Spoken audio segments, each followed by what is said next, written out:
Everyone, good morning. আমি তোমাদের শম্পা। তোমরা সবাই কেমন আছো?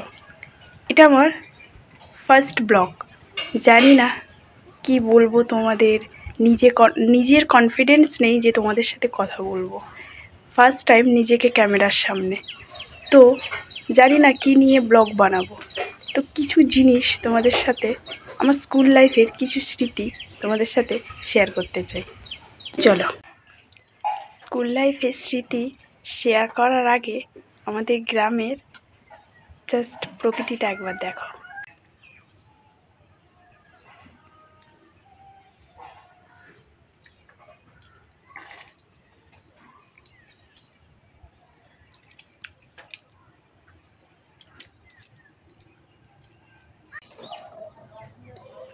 আমি যখন 9-10-এ পড়তাম, একটা টিউশন পড়তাম। আমাদের পড়াতে আসতো, আমাদের বাড়ি থেকে প্রায় অনেক দূর, জামতলা থেকে পড়াতে আসতো। তো মানে প্রায় 15-20 কিলোমিটার দূরে স্যার আমাদের এখানে পড়াতে আসতো। তো আমরা যখন পড়তাম তখন তো এত কিছু বুঝিনি, তখন তো আর এত ম্যাচিওর ছিলাম না বা এত কিছু, তখন ফাঁকি পাচ্ছিলাম। এই এতগুলো জেরক্স আমরা পড়েছি বা স্যার পড়াতো, তখন না সব মাথার উপর দিয়ে যেত। মানে কিছু বুঝতাম না, বা কিছু বুঝতাম না বলতে কি, পড়তাম। আর আমার মা ছিল, খুব শাসন করতো আমাদের। তো এমনও আমার মা, আমি এইচএস দিতে গিয়েছি, আমার মা আমাকে মেরেছে, এই পড়াশোনার জন্য, এমনি কোনো কারণের জন্য না। আমার মা খুব শাসন করতো পড়াশোনার জন্য। সেই জায়গা থেকে হয়তো খুব একটা খারাপ রেজাল্ট করিনি, তবে বিশাল ভালো রেজাল্ট করেছি এরকমও কিন্তু নয়। তো এই জিনিসগুলো কালকের হঠাৎ আমার মা বের করেছে, দেখে চোখটা কি বলবো, ছলছল করে। মাকে কালকে বলছি যে এই জিনিসগুলো কত স্মৃতি জড়িয়ে আছে আমাদের।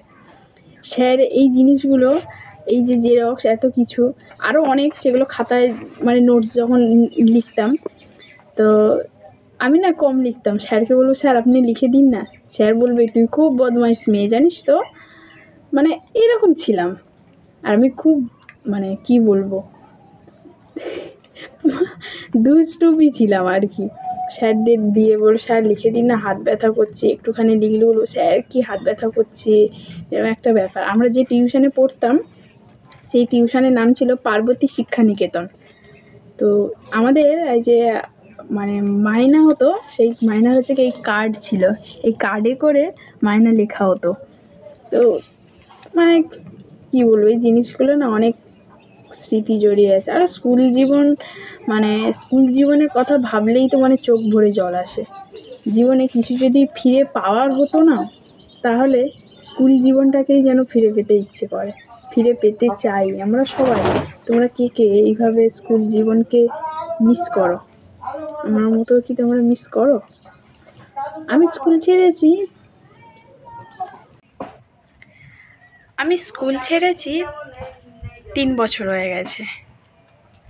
তো যখন আমরা স্কুলে পড়তাম তখন ভাবতাম, ইস, এখান থেকে কবে বেরোবে, এই ক্লাসটা হয়ে গেলেই আমাদের ছুটি, আর পড়তে হবে না, কলেজ যাবো, এই করো, হয় যেটা হয় আর কি সবার মনে।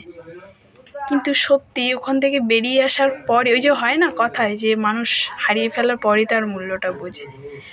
তো যেদিন আমাদের লাস্ট ডে ছিল, স্কুলে দাঁড়িয়ে আছি স্কুলের বারান্দায়, সেদিনই হয়তো মূল্যটা বুঝতে পেরেছিলাম। চোখ বেয়ে অঝরে জল পড়ে গেছে, নিজের অজান্তে, বুঝতেই পারিনি। তো স্কুল জীবনটা সত্যি একটা মানুষ ভালোবাসার মানুষকে হারিয়ে ফেললে এত কষ্ট পায় না, আমার মতে, আমি যেটা পেয়েছি বা আমি যেটা পাই, খুব মিস করি। বেশি যদি কোনো জিনিস আমি পিছনে ফেলা জিনিস যদি মিস করি, স্কুল লাইফ। একবার যদি ফিরে পেতাম না, যেন ছুটে ওখানে গিয়ে বসতাম, এই বেঞ্চিতে নাম লেখা, এই করা, অনেক অনেক ভীষণ অনেক মুহূর্ত খুব মনে পড়ে, বলে বোঝানো যাবে না, কি বলবো।